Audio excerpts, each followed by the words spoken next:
vois que finalement tout le monde s'est bien remis de la soirée et bien en forme. Donc voilà, nous sommes arrivés dans la dernière ligne droite de ce 38e congrès de la FNCCR. Beaucoup d'échanges pendant ces 3 journées, beaucoup de convivialité, de rencontres, de re-rencontres, du plaisir à échanger bien sûr, mais aussi beaucoup de sujets techniques, de la crise conjoncturelle qu'on affronte aujourd'hui. Donc voilà, j'espère que vous avez tous retenu beaucoup de choses et on va bien sûr conclure à la fois avec un mot du président Xavier Pintat et puis de la ministre déléguée en charge des collectivités territoriales, Caroline Clayeux. Avant cela, je voulais bien sûr vous rappeler pour ceux qui participent qu'il y a des visites cet après-midi. Pour ceux qui ne seraient pas inscrits et qui souhaiteraient en faire une, je crois qu'il reste quelques places, donc n'hésitez pas à vous renseigner. Et puis j'aimerais aussi qu'on remercie notre créateur graphique, Olivier Samson. Je pense que vous avez tous admiré ses œuvres dans le couloir et voilà, il a fait un travail magnifique. Bravo. Vous pouvez l'applaudir. Mon petit doigt me dit que peut-être vous le reverrez à Besançon dans 1 an et demi. On verra bien. Voilà. Président, à vous le mot de la fin. Merci. Donc, mesdames et messieurs les parlementaires, mesdames et messieurs les élus, si vous permettez, chers amis congressistes, donc il me revient, hélas, de conclure notre 38e congrès avant que la ministre conclue effectivement en nous disant quelques mots tout à l'heure. Alors, notre congrès se clôture bien sûr sur une période plus que jamais empreinte d'incertitude. 3 jours durant, nous avons débattu de la façon dont nos services publics par réseau peuvent et doivent affronter des défis majeurs. Défis majeurs comme on n'en avait plus connu depuis des décennies. Défis après la crise sanitaire, défis après la guerre en Ukraine, défis après sa cascade de conséquences sur l'économie et les grands équilibres internationaux, et défis après le changement climatique avec son cortège d'effets environnementaux en termes de canicule et de sécheresse. Avant d'entrer dans le vif de ces sujets, je voudrais tout d'abord remercier nos partenaires régionaux pour cette belle manifestation à laquelle ils ont eu cœur à apporter leur appui qui a été très efficace. En premier, donc, je voudrais remercier le pôle Énergie Bretagne, le PEBREZ, et son porteur qui est Olivier Dehaze, qui est ici présent, qui lève la main. Je crois qu'on peut l'applaudir parce qu'ils ont fait un boulot formidable.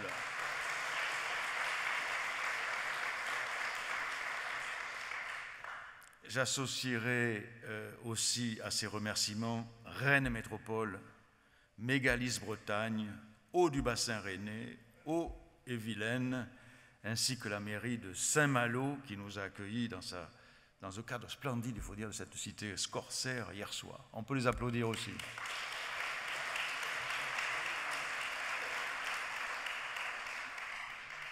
J'aurai un mot aussi pour remercier mon ancien collègue et ami, le sénateur Patrick Chaise, président de l'AVICA, avec qui nous avons étroitement travaillé à la préparation du volet numérique de nos travaux. Donc on peut l'applaudir aussi. Je voudrais remercier également vivement, et si vous me permettez, très chaleureusement, les organisateurs de ce 38e congrès. Ils ont fourni un travail acharné. Vous savez, ce n'est pas des professionnels des événements et tout, donc c'est toute la fédération finalement qui s'est mobilisée et qui, il faut bien l'avouer, bon bien sûr il y a des parfois, mais je n'ai pas eu de retour du moindre raté, donc je voudrais vraiment féliciter l'équipe, et d'abord, bien sûr, Pascal Sokolov, notre directeur général, qui a catalysé tout ça, qu'on peut applaudir bien fort. Ça lui fera plaisir. Et pour lui, les applaudissements sont mieux qu'une bonne prime. Voilà, il faut bien le rappeler. Donc, on ne s'en prive pas. Je voudrais aussi, pour répondre à nos attentes sur la forme et sur le fond, je crois qu'on peut remercier aussi quelqu'un qui, franchement, m'a impressionné dans sa manière d'agir et de faire la communication. C'est Alexandra Lyon, qui a été remarquable. Alors bien sûr, Alexandre Allion, il n'était pas tout seul, parce qu'il y avait 2000 congressistes, mais il y avait aussi Jennifer Pilon, qu'on peut applaudir. Anne Sopelsa, l'assistante du président, du directeur, voilà, un des piliers, et Elena Smirnova, l'assistante du directeur général. Alors, et bien entendu, je ne vais pas tous les citer, mais l'ensemble des services de notre fédération ont également très activement participé, chacun dans leur rôle à la préparation de nos travaux. On peut les remercier aussi très vivement par nos applaudissements. Alors, je voudrais aussi, bien sûr, remercier l'ensemble des animateurs, hein, celui qui nous anime aujourd'hui, qui ont été également brillants et qui ont participé à la préparation de nos travaux, et on les en remercie bien vivement. Les débats ont permis au débat de bien se dérouler. Je voudrais aussi remercier, donc on peut les applaudir, les animateurs. Il y en a eu 3. Il y a eu de nombreuses personnalités aussi qui ont bien vu Louise nous honorer de leur présence à cette manifestation, de nombreux intervenants, Nicolas Vanier, notre grand témoin qui était là hier après-midi. Donc on les remercie globalement tous d'avoir participé et d'avoir haussé le niveau de notre congrès. Voilà, on peut les applaudir. Et puis je voudrais aussi, si vous le permettez, chers amis adhérents, chers collègues, chers congressistes, vous remercier pour votre participation massive et votre très forte implication. À chaque congrès, on se dit, est-ce qu'on va pouvoir battre le record, etc. Et on bat le record à chaque fois en termes de participation. Donc, je crois que vous êtes mobilisés lors de ce congrès sur des dossiers excessivement importants qui concernent notre avenir et celui de nos enfants. Donc, je crois que pour avoir battu tous ces records, vous pouvez vous applaudir vous-même. Voilà. Alors, nos débats n'ont pas manqué cette année, je disais, d'être empreints d'une gravité toute particulière. Caroline Cayeux, ministre déléguée auprès du ministre de l'Intérieur et de la Transition écologique, qui est chargée des collectivités territoriales, nous a fait l'honneur d'enregistrer un message traçant quelques perspectives pour les mois qui viennent. Nous l'entendrons donc pour clôturer cette séance. Les tensions sur notre approvisionnement en énergie conduisent à envisager pour cette fin d'année 2022 des dispositifs de délestage que nous n'avions pas connus depuis très longtemps. L'augmentation des prix de l'électricité et du gaz se vit fortement et douloureusement sur les territoires, y compris au niveau des tarifs de nos services publics locaux, tels la distribution d'eau, qui doivent répercuter l'augmentation préoccupante de leurs coûts de fonctionnement et notamment de leurs coûts énergétiques. Nous avons suivi avec attention les premiers débats parlementaires de cette nouvelle mandature, en juillet dernier notamment, en ce qui concerne le pouvoir d'achat. À cette occasion, nous avons proposé que davantage de collectivités puissent bénéficier des tarifs réglementés de vente d'électricité. Il n'a malheureusement pas encore été possible de progresser pour le moment dans cette direction si importante. Parallèlement, nous avons demandé que le mode de calcul du TRV soit revu, de façon à permettre aux consommateurs de bénéficier du vrai coût de l'énergie produite et non de subir des niveaux élevés de tarifs réglementés au nom de l'ouverture du marché. Cette réforme, je crois, reste elle aussi encore devant nous, mais très importante. Nous espérons que toutes les leçons seront tirées de l'expérience actuelle. Dans cette perspective, nos travaux de cette semaine nous ont conduit à adopter un certain nombre de motions que je voudrais résumer brièvement. Dans le domaine de l'énergie, nous demandons en premier lieu que l'organisation de notre système électrique soit revue drastiquement. Il est essentiel que les consommateurs français puissent bénéficier, au niveau des prix de détail de l'électricité, des avantages de notre mix énergétique national sans devoir payer le prix fort de la centrale marginale européenne au charbon ou au gaz. Nous ne sommes pas du tout convaincus de la pertinence du mécanisme de l'Arenh. Le meilleur outil de défense des consommateurs d'électricité est le tarif réglementé de vente, qui doit être accessible à des collectivités de taille plus importante que celle de prévue actuellement. Par ailleurs, les contrats d'achat d'électricité à long terme, passés directement avec un producteur d'énergie renouvelable, sont un excellent moyen de faire converger la sécurité de notre approvisionnement avec la transition énergétique.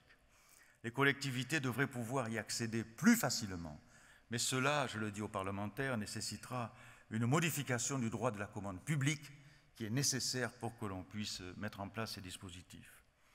En matière gazière, nous souhaitons que le gaz bas carbone, en particulier le biogaz issu de la méthanisation, bénéficie d'une réelle volonté de développement du gouvernement, dans la mesure où ce biogaz concourt simultanément à l'optimisation du mix énergétique sur nos territoires, à la mise en place d'une véritable économie circulaire locale et à la lutte contre le changement climatique. Les réseaux d'énergie jouent et joueront un rôle essentiel dans la mise en œuvre de la transition énergétique.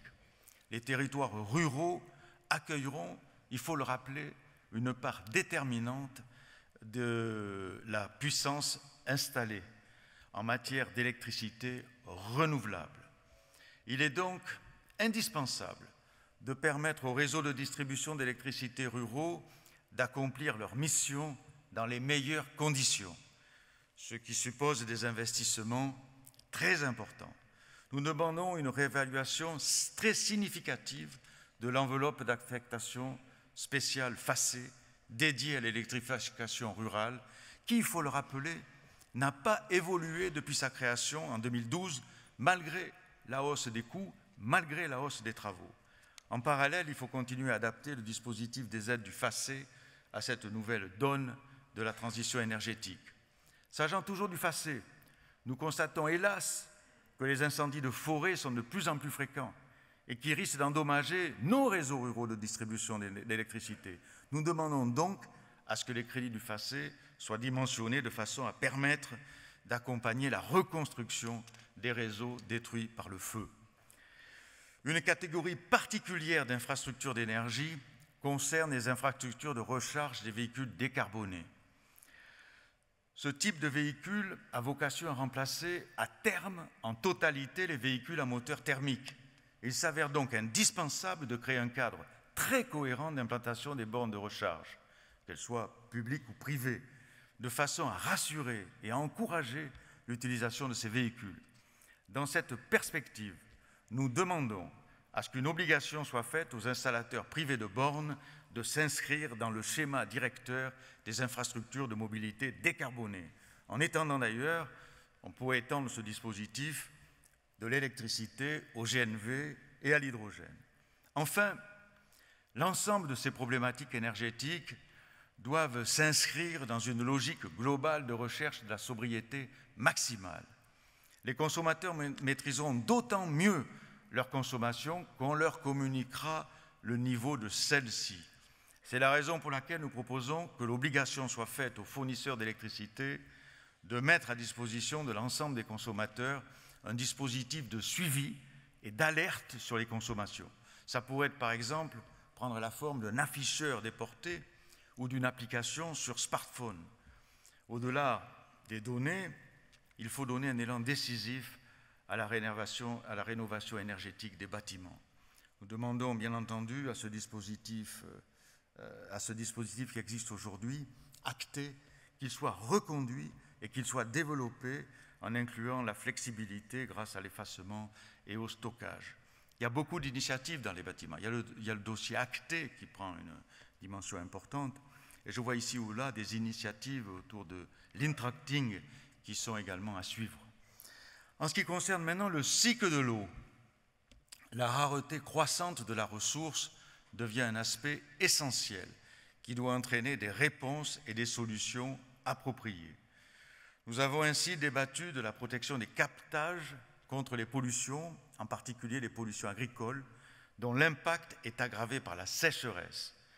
Il est préférable de réduire, voire de supprimer complètement les polluants à la source, plutôt que de devoir mettre en œuvre a posteriori des traitements qui se révèlent de l'eau qui se révèlent très coûteux, notamment en énergie. D'une manière générale, il est nécessaire d'inscrire complètement les services de l'eau et d'assainissement dans la logique de la transition écologique et énergétique en privilégiant les solutions fondées sur la nature pour gérer les ressources en eau et rendre plus efficaces les luttes contre les sécheresses, mais aussi les inondations tout en concourant à la protection de la biodiversité. Le développement de l'économie circulaire, par le recyclage des boues d'épuration, doit être encouragé par des déblocages réglementaires et des incitations financières. Les services d'eau et d'assainissement sont de gros consommateurs d'énergie, que ce soit pour le pompage, pour le traitement de l'eau potable ou pour le traitement des eaux usées. Et leur sobriété énergétique doit donc être favorisée. Il est également nécessaire de préserver l'équilibre économique de ces services dans un contexte de baisse des consommations d'eau grâce à une souplesse de la réglementation des tarifs sans méconnaître l'aspect social et la lutte contre la précarité. Enfin, s'agissant de la transition numérique, il nous apparaît tout d'abord essentiel de garantir la desserte en très haut débit de l'ensemble de nos territoires, y compris les territoires peu denses sur lesquels les réseaux d'initiatives publiques déployés en fibre optique par les collectivités locales qui doivent bénéficier de financements adaptés. La pérennité de ces financements passe, selon nous, notamment par la mise en place effective d'un dispositif de péréquation stable qui fait à l'heure actuelle encore défaut. Corrélativement, le service universel de l'Internet à haut et très haut débit doit être rapidement mis en œuvre, car nous savons que le relais cuivre d'Orange est en cours d'inspection. Donc, il doit prendre la suite. Au-delà des réseaux, la gestion et la mise à disposition des données d'intérêt général pour l'ensemble des territoires sera un facteur essentiel de développement durable. Et les collectivités devraient se voir reconnaître explicitement une compétence dans ce domaine de façon à pouvoir mettre le numérique plus facilement au service des grandes transitions énergétiques et écologiques. Ce sont sans doute les temps difficiles qui viennent, que nous allons avoir à affronter, mais au travers de ces temps difficiles, nous voulons y voir aussi des opportunités, notamment en termes d'emploi et d'activité économique. Je crois que tel est le sens du fil rouge que nous avons adopté pour ce congrès de Rennes, rebondir et réinventer ensemble. Je forme le vœu qu'une rétrospective positive puisse être tirée de cette période lorsque nous nous retrouverons ensemble pour le prochain congrès national de la FNCCR. Alors, je voudrais terminer par la fin. Je crois que la commission de la communication a excessivement travaillé. Elle est présidée par Danielle Mametz. Je ne sais pas si elle est là. Voilà, elle est là, Danielle Mametz. Mais je voudrais la féliciter. Je voulais conclure en la félicitant parce que trouver avec Stéphane Allion, trouver le slogan que nous avons, rebondir et se réinventer ensemble, je trouve qu'il est extraordinairement juste par rapport à notre congrès.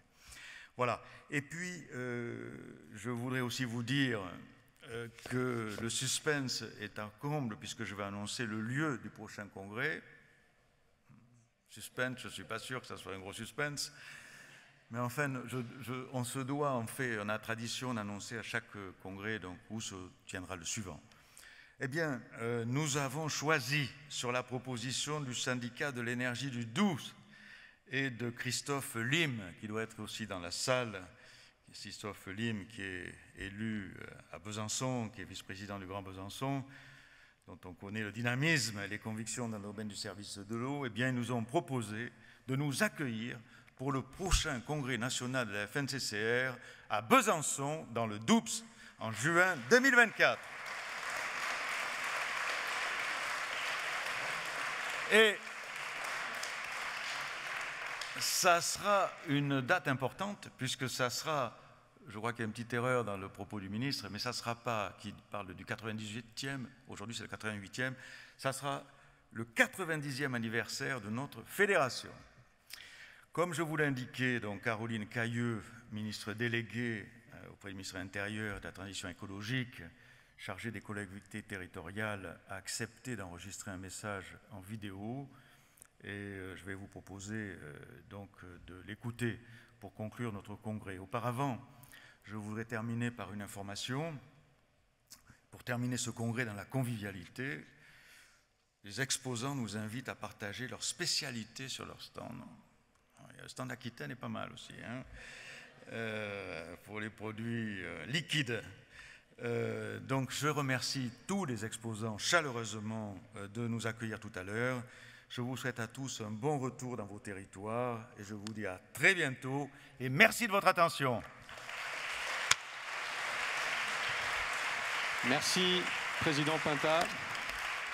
Le temps que vous rejoigniez la salle, la vidéo va se lancer. Moi, je vais vous remercier d'avoir remercié les animateurs, bien sûr. Merci de votre confiance et surtout vous féliciter pour le choix des sujets et le choix, la qualité des intervenants hein, pendant toutes ces 3 journées. Tous les sujets ont été traités, je pense, avec quand même une actualité forte qui forcément nous met tous sous pression et qui oblige chacun à être très inventif. Et voilà, je suis toujours frappé par l'inventivité, la créativité de toutes ces collectivités. Voilà, j'ai un plaisir particulier à être là avec vous aujourd'hui. Donc je vous remercie et puis la régie va pouvoir lancer le discours de la ministre déléguée chargée des collectivités territoriales, Caroline Clayeux. Chers amis, ne pouvant être des vôtres aujourd'hui en raison de contraintes d'agenda, je suis heureuse de pouvoir vous adresser ce message vidéo. Depuis maintenant 98 ans, la Fédération nationale des collectivités concédantes et régies a beaucoup évolué dans ses missions au rythme des modifications de l'organisation des réseaux dans notre pays, qu'elle a chaque fois contribué à façonner. Porte-voix des collectivités locales, en charge des services publics locaux de l'énergie, de l'eau et du numérique, votre action est plus que jamais indispensable devant l'impératif de transition numérique et écologique et dans le contexte de hausse du coût de l'énergie que nous connaissons. Face à l'ensemble de ces défis, l'État a été, est et continuera d'être présent aux côtés des élus locaux et des collectivités. Notre gouvernement a ainsi immédiatement pris des mesures fortes et protectrices pour vous accompagner dans cette période de tension énergétique inédite. Je pense en particulier au filet de sécurité de 430 millions d'euros mis en place au début de l'été dans le projet de loi de finances rectificative pour aider les communes et les intercommunalités les plus fragiles à faire face à la hausse du point d'indice, à la hausse du coût de l'alimentation et de l'énergie. Le projet de loi de finances pour 2023, que nous avons présenté en début de semaine, poursuit et intensifie encore le soutien de l'État aux collectivités en la matière. Il prévoit notamment le quintuplement de l'enveloppe à destination des communes en grande difficulté, qui atteint maintenant 10 millions d'euros. Il comprend la prolongation du bouclier tarifaire en 2023 afin de limiter à 15% la hausse des prix de l'électricité et du gaz pour les plus petites communes, soit environ 28 000 collectivités. Cet accompagnement d'urgence est nécessaire et salutaire. Mais vous le savez, et je sais que beaucoup des intervenants du Congrès ont eu l'occasion de le rappeler, pour surmonter durablement les fragilités de notre organisation énergétique, nous devons accélérer la transition écologique dans tous les territoires. C'est ce que permet aussi ce projet de loi de finances, avec des moyens considérables. Tout d'abord, nous augmentons d'1 tiers les moyens consacrés à la dotation biodiversité pour 2023, qui avait déjà été doublée en 2022. Ce sont maintenant 30 millions d'euros qui sont mobilisés au bénéfice des communes de parcs naturels ou comprenant des zones Natura 2000. Mais surtout, comme annoncé par la Première ministre, nous prévoyons la création d'un fonds d'accélération pour la transition écologique dans les territoires, dit Fonds vert, doté d'1,5 milliard d'euros. Il ne fonctionnera pas selon une logique d'enveloppe fermée et d'appel à projets dont vous connaissez comme moi les limites, mais il sera mis en œuvre de manière déconcentrée au service des projets que vous portez en matière de transition écologique. Au plus près des réalités du terrain et des besoins de nos concitoyens, c'est vous seuls, élus locaux et collectivités, qui pouvez en effet permettre la mise en œuvre de cette transition. Je sais que vous avez eu l'occasion, au cours de ces journées, d'embrasser un panorama complet des enjeux d'aménagement des réseaux, tant en matière de sobriété énergétique que dans la perspective des transitions numériques et écologiques. Je serai attentive à l'ensemble de vos conclusions qui nous seront précieuses pour construire des politiques publiques territoriales toujours plus efficaces. La FNCCR, riche de son histoire et ouverte à tous les acteurs réseau, est plus que jamais un lieu d'échange indispensable où se construit collectivement l'avenir de nos territoires. Je vous remercie.